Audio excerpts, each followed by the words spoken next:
Hi, everybody. Michael Silber here, the event director for Enlit Australia Conference. Continuing our series of one-on-one interviews with industry participants. Today, we're really pleased to have Terry Mohn, CEO of National Energy Simulators, joining us. And Terry specializes in the integration of renewables into balanced energy programs for industries, businesses, cities, and sustainable communities. Terry's primary field of interest is modernizing national electric power grids. He's a highly sought-after speaker on the smart grids, microgrid standards, and renewable energy integration. Terry is the chairman of the International Microgrid Association. He served as federal advisor to the Department of Commerce, NIST, as well as emerging technologies for the California Energy Commission. He has chaired the Microgrid Alliance and the United Nations Foundation Microgrid work groups. Terry is recognized as one of the top 20 global power elite. Welcome, Terry. Oh, thank you, Michael. I'm pleased to be here. Glad for inviting me. Our pleasure. Our pleasure. I'd like to start out. Over the last couple of years, there's been a lot of kind of generic discussion about microgrids. And I've sometimes wondered if everyone sees the true value of microgrids. What's your thought on what the real true value of microgrids is at this point in time? Yeah, thanks. It's a very good opening conversation. The discussion about value of microgrids comes from many different perspectives. And if I could address this from two specific perspectives, I think that'd be helpful for your audience.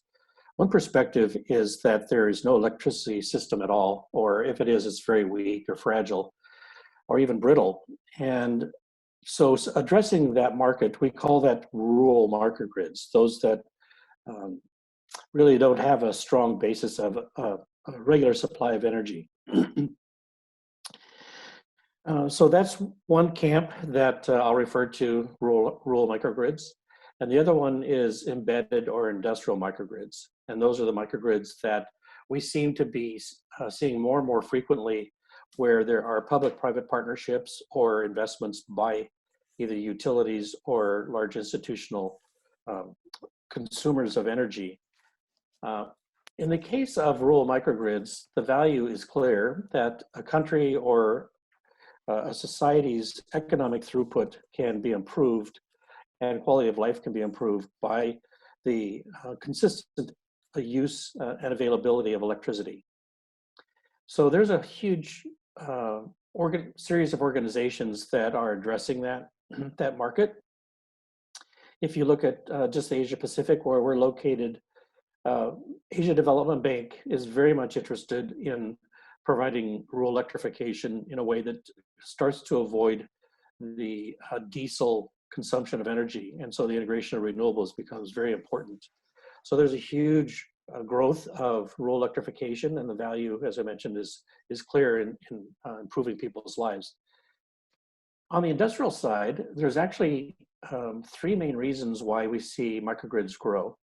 Number one is that if you have localized generation of power closer to the demand or the use of the power, we can sometimes, and in many cases, see the cost of electricity go down. On average, I would say that the value for a microgrid owner in an industrial or connected grid sense can see about a 20% reduction in energy cost. But that's not the only reason that organizations look to microgrids. When we see the number of storms that are hitting many coastlines and fires that are taking out power lines, reliability of grid supplied power becomes kind of a risk for economic management of businesses and localities.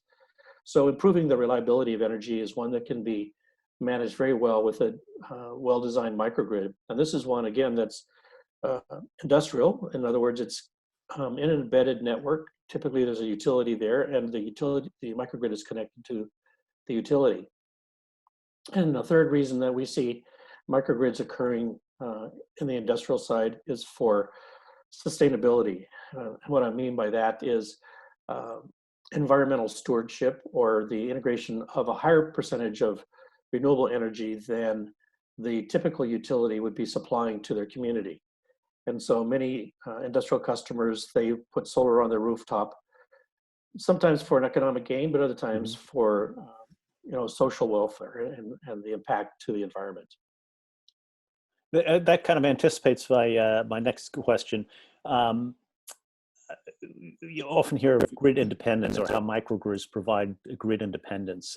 Can you elaborate briefly on that, what that means? Well, by its very nature, rural electrification is in a category of its own. So grid independence is by by fact. And when you look at the opportunity for industrial microgrids, grid, and I've written a number of papers on this, Michael. Um, I don't encourage microgrids to become disconnected or create independence from the grid. Certainly, the design of a microgrid is such that you can, what we call island from the grid. I wouldn't call that so much independence though. And the reason why we recommend that industrial and embedded microgrids remain connected to the grid is because they can become a vital resource to the neighboring community. And as more and more microgrids start to occur, which is what we see happening, microgrids can actually exchange power flow and services between each other. What we call that when we have a population of microgrids on a distribution system is federated microgrids. And we see quite a number of those actually occurring, particularly where you have a private investment portfolio opportunity. So I would say that we don't really encourage the concept of independence, but we encourage the concept of islanding, but still being able to supply resources back into the grid. That makes, yeah, okay, thanks for that explanation. Um, uh, this may not be an answerable question, but I'm going to ask it anyway. What percentage of Australia's power generation will come from microgrids, say, in the next 5 years, in the next 10 years? Well, I can say it's certainly growing. I don't think there's any true statistics on the quantity of microgrids, but I will say that here in Western Australia, a vast territory with significant amount of land that the traditional incumbent utility can't reach all the population. And so an organization that serves the community outside of the Perth area is Horizon Power. They have 38 microgrids, and 100% of their customers are microgrids. So on one hand, you can say, well, there's a utility that's actually servicing a huge population base with exclusively microgrids.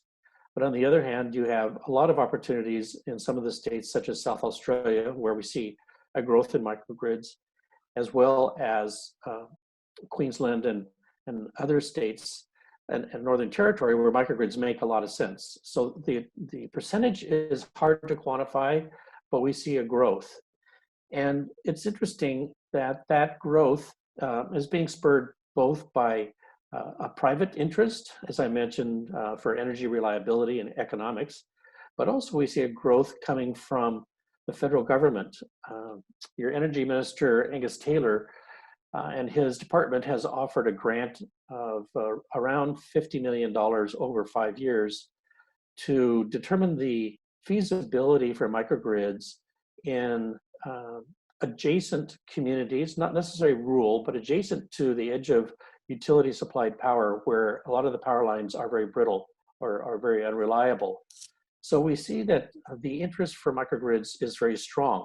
Now that's just Australia. In the United States, I would say that the growth of microgrids is happening at an equal pace, but just because of the amount of business and economic interest, I would say that the quantum is probably 5 times that of Australia. And then if you look to the country of India, where I was very fortunate to have worked for several years, helping shape energy policy in India, that policy was focused on the application of public-private partnerships for energy infrastructure, and most of that partnership was for the growth of microgrids. In November of last year, Tata Power announced that they have been building 10,000 microgrids, which would occur over the next 10 years. To have a multinational company like that focus that amount of investment in microgrids certainly sees a huge financial opportunity. Again, it's hard to say exactly what the percentage is, It's still rather modest, but it is growing at a pretty sizable pace. Okay, and I guess does it even matter if we put a percentage to it? The important part, the thing is that it's actually growing and being implemented and being adapted, I suppose. Exactly. Okay, so you're the chairman of the International Microgrid Association, which is a relatively new association. Can you just tell me a little bit about the mission of the International Microgrid Association? Absolutely. Thanks for asking.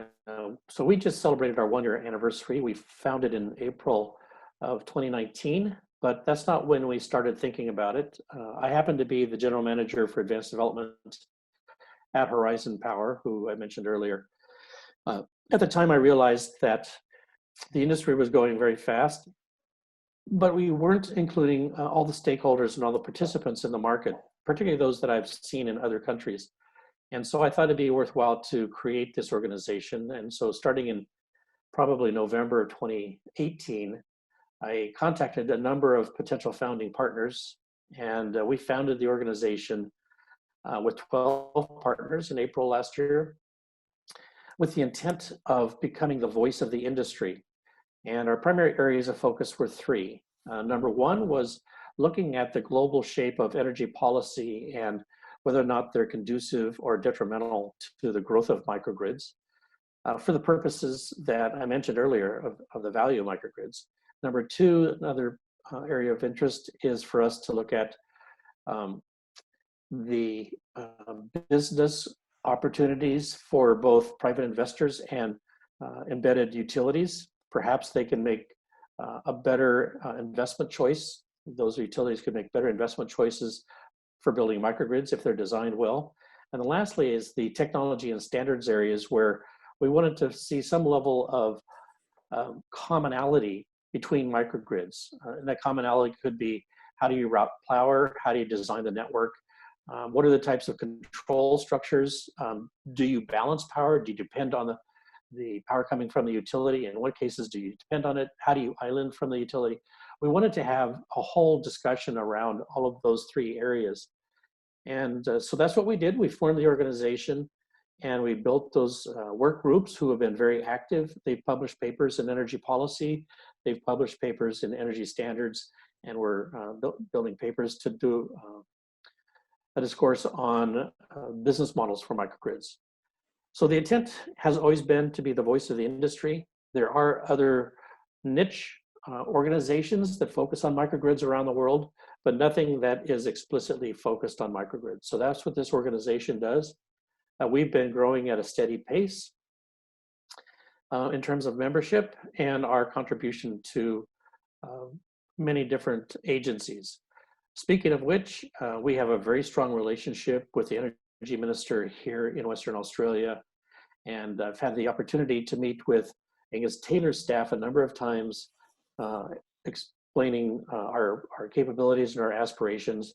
And I can tell you that every time I speak to a government official, they're really appreciative of the effort that we're putting forward. So, you know, even though we're new, we are making headway, and we're actually becoming recognized on a global scale. Fantastic. And where can people learn more about the association? Well, we have two forums. Our primary forum is the International Microgrid Association website, where we have published much of our material. We've also mined a lot of material that already existed in the industry, and we've organized that material by categories. I think there's like 7 or 8 categories. We probably have 70 or 80 different documents that we have presented to the industry on our website. We have regular meetings. We have quarterly meetings in different locations around Australia, but we also invite our international members. And then the other forum is our LinkedIn webpage, where we kind of have an open dialogue with individuals and organizations that are interested in the efforts that we're undertaking. Fantastic. Well, Terry, listen, appreciate your time today. Also appreciate your participation as an advisory board member for the Enlit Australia conference. Looking forward to seeing you there in March again, presenting to the live conference. And again, Thanks for your time, and look forward to catching up with you My soon. pleasure. Well, thank you for inviting me, Michael. This is a very good forum for us to explain our purpose and mission. Fantastic.